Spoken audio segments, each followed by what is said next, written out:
Assalamualaikum. Abang mu nak buat ayam black pepper hari ni. Tapi kat video awal-awal tu abang mu tak ingat nak rekod.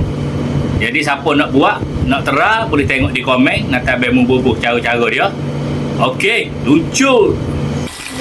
Kita goreng ayam separuh masuk. Alright, jom kita buat kuah black pepper. Tumis biar tumbuk kasar. Masuk sedikit bawang Holland. Serbuk lada hitam. Masuk air. Kicap manis. Masuk sedikit air.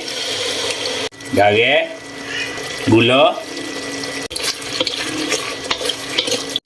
Masuk sedikit air lagi kalau nak lebih kuah.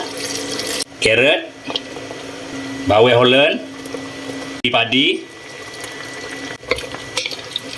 Kita kacau-kacau sikit. Okey, kita tutup kejap. Tunggu ayam betul-betul masuk. Okey, last sekali masuk bancuhan air tepung jagung untuk pekat ke kuah.